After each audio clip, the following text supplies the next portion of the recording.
ആമിൽ അൽ റസൂൽ അധ്യായം 23. പൗലോസ് ഖാദിമാരുടെ മജ്‌ലിസിനെ സൂക്ഷിച്ചു നോക്കിക്കൊണ്ട് പറഞ്ഞു, അഹ്മാരെ, ഇന്നേ വരെ അള്ളാഹുവിൻ്റെ മുമ്പിൽ സ്വാലിഹായ കൽബോടെയാണ് ഞാൻ ജീവിച്ചത്. അപ്പോൾ ഖതീബായ അനനിയാസ് തൻ്റെ ഖരീബിൽ നിന്നവരോട് അവൻ്റെ മുഖത്തടിക്കാൻ കൽപ്പിച്ചു. അപ്പോൾ പൗലോസ് അവനോട് പറഞ്ഞു, വെള്ള പൂശിയ മതിലേ, അള്ളാഹു നിന്നെ അടിക്കും. എന്നെ തൗറാത്ത് അനുസരിച്ച് ഹിസാബാക്കുവാനാണ് നീ ഇവിടെ ഇരിക്കുന്നത്. എന്നിട്ടും തൗറാത്തിനെതിരായി എന്നെ അടിക്കാൻ നീ കൽപ്പിക്കുന്നുവോ?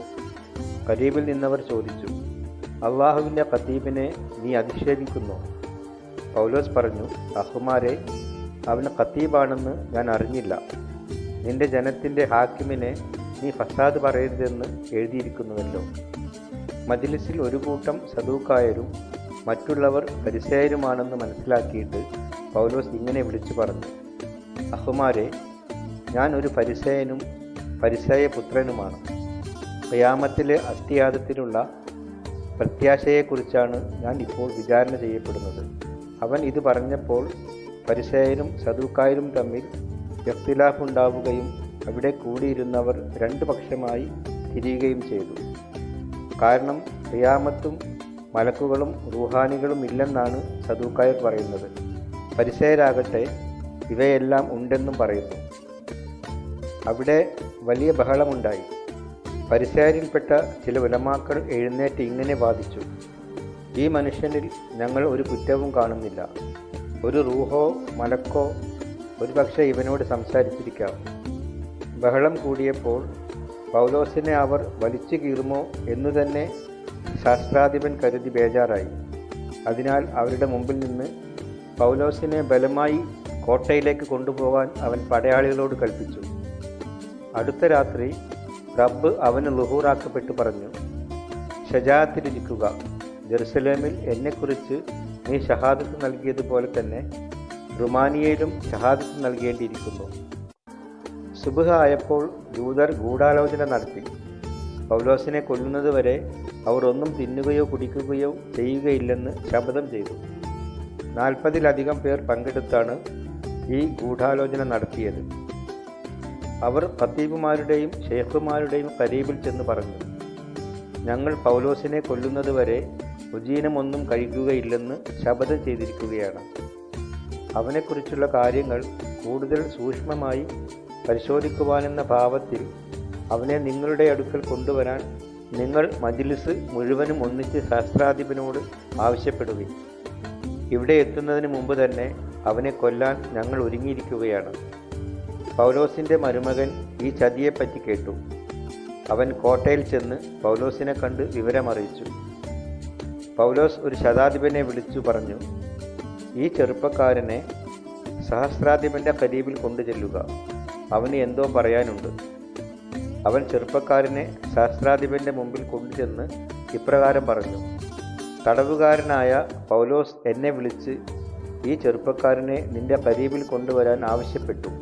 അവന് എന്തോ പറയാനുണ്ട്. സഹസ്രാധിപൻ അവൻ്റെ കൈ പിടിച്ച് മാറ്റി നിർത്തി രഹസ്യമായി ചോദിച്ചു, എന്താണ് നിനക്ക് പറയാനുള്ളത്?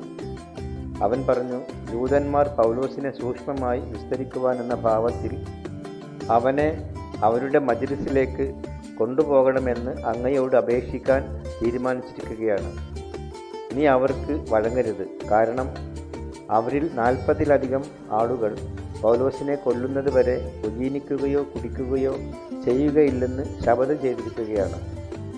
നിന്നിൽ നിന്ന് അനുവാദം ലഭിക്കുമെന്ന് പ്രതീക്ഷിച്ചുകൊണ്ട് അവർ ഒരുങ്ങിയിരിക്കുകയാണ്.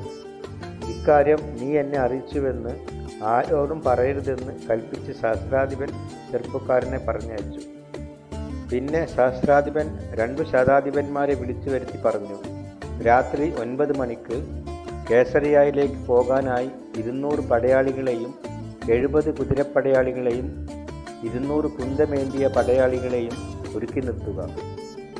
പൗലോസിന് യാത്ര ചെയ്യാനുള്ള കുതിരകളെയും തയ്യാറാക്കുക. അവനെ ദേശാധിപതിയായ ഫെലിക്സിൻ്റെ ഖരീബിൽ സുരക്ഷിതമായി എത്തിക്കണം. സഹസ്രാധിപൻ ഇങ്ങനെ ഒരു റിസാലാത്തും എഴുതി, സയ്യിദ് മുഹാഫിദ് ഫെലിക്സിന് ക്ലാവുദിയൂസ് ലീസിയാസിൻ്റെ സലാം. ഈ മനുഷ്യനെ ജൂതന്മാർ പിടിച്ചുകെട്ടി കൊല്ലാൻ അവർ ഒരുമ്പെട്ടപ്പോൾ ഇവൻ റുമാനികി മുവാത്തിനിയാണെന്നറിഞ്ഞ് ഞാൻ പടയാളികളോട് കൂടെ ചെന്ന് ഇവനെ രക്ഷിച്ചു. ഇവൻ്റെ മേലുള്ള ആരോപണം എന്താണെന്ന് സൂക്ഷ്മമായി അറിയണമെന്ന് ആഗ്രഹിച്ച് ഞാൻ ഇവനെ അവരുടെ ഖാദിമാരുടെ മജ്‌ലിസിൽ കൊണ്ടുചെന്നു. ഇവൻ്റെ പേരിലുള്ള ആരോപണം അവരുടെ തൗറാത്തിനെ സംബന്ധിക്കുന്ന പ്രശ്നങ്ങളെക്കുറിച്ചാണെന്ന് ഞാൻ അറിഞ്ഞു. എന്നാൽ വധശിക്ഷയോ തടവറയോ അർഹിക്കുന്ന ഒരു ആരോപണവും ഉണ്ടായിരുന്നില്ല. ഇവനെതിരെ ഗൂഢാലോചന ഉണ്ടെന്നറിഞ്ഞ ഉടൻ തന്നെ ഞാൻ നിന്റെ ഖരീബിലേക്ക് ഇവനെ അയക്കുകയാണ്. ഇവനെതിരെയുള്ള ആരോപണങ്ങൾ നിന്റെ മുമ്പിൽ സമർപ്പിക്കാൻ പരാതിക്കാരോട് ഞാൻ ആവശ്യപ്പെട്ടിട്ടുണ്ട്. അങ്ങനെ കൽപ്പന അനുസരിച്ച് പടയാളികൾ പൗലോസിനെ രാത്രി തന്നെ അന്തിപ്പാത്രിയസിലേക്ക് കൊണ്ടുപോയി. സുബ്ഹ് ആയപ്പോൾ അവനോടൊന്നിച്ചു പോകാൻ കുതിരപ്പടയാളികളെ ഏൽപ്പിച്ചിട്ട് പടയാളികൾ കോട്ടയിലേക്ക് മടങ്ങി. അവർ കേസറിയയിലെത്തി റിസാലാത്ത് മുഹാഫിദിനെ ഏൽപ്പിക്കുകയും പൗലോസിനെ അവൻ്റെ മുമ്പിൽ കൊണ്ടുവരികയും ചെയ്തു. റിസാലാത്ത് ഖിറാഅത്ത് ചെയ്തതിനു ശേഷം അവൻ ഏത് സംസ്ഥാനക്കാരനാണെന്ന് മുഹാഫിദ് ചോദിച്ചു. കിലിക്യക്കാരൻ ആണെന്നറിഞ്ഞപ്പോൾ അവൻ പറഞ്ഞു, പരാതിക്കാർ വരുമ്പോൾ ഞാൻ നിന്നെ വിസ്തരിക്കാം. ഹേറോദേസിൻ്റെ കൊട്ടാരത്തിൽ അവനെ കാവലിൽ സൂക്ഷിക്കാൻ അവൻ ഉത്തരവിട്ടു.